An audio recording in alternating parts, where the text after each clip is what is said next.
Political reporter Rick Albin sat down with the lieutenant governor after that ceremony at the state capitol.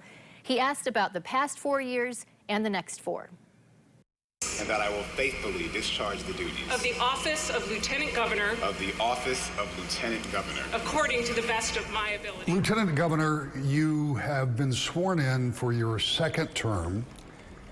It was 4 years ago that you stood in the same location and were sworn in for the first time. And the reason I asked you the question I did just before we started this, I want to do the right calculation. 4.5 years ago, most of the people in the state of Michigan had never heard of Garland Gilchrist II. 4 years later, you have gone through an amazing 4 years in the state of Michigan. What was it like today, taking that oath of office, versus what it was like 4 years ago?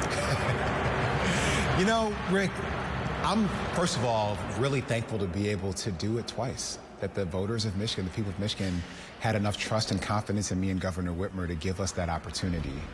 I think the biggest difference is, you know, certainly in 2018 or 2019, you know, we were looking forward with a lot of possibility and a lot of opportunity, but knowing there would be some challenges, we didn't necessarily foresee the ones that we confronted. I think this year we have learned a tremendous amount. I have learned a tremendous amount.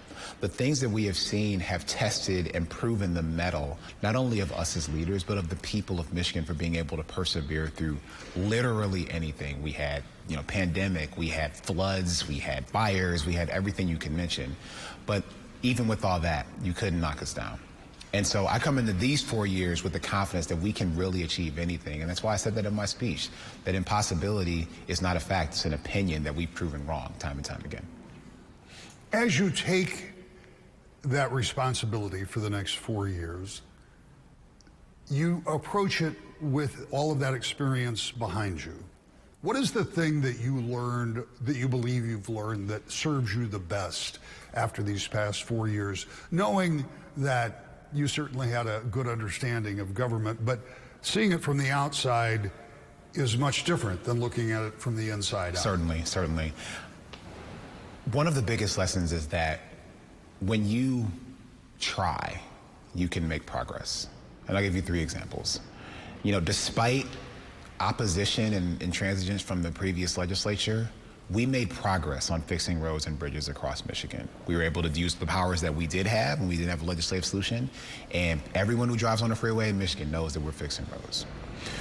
We tried to reduce and eliminate racial disparities in COVID-19 deaths, because this virus was killing Black people and people of color at a rate higher than white people. Michigan was the only state that tried to do that specifically, and we did that. We were successful in eliminating that disparity. And we have tried to make sure that we can grow Michigan's economy and grow it forward and grow our future. And with so many people counting us out of economic development competitions, we competed and we won. Historic investments from General Motors, historic investments in building battery plants in northern Michigan. We did things that people didn't think were possible. What you pay attention to, what you try to do, you can make progress on. I've learned that in these 4 years, and that gives me the confidence that we can try and do pretty much anything in Michigan.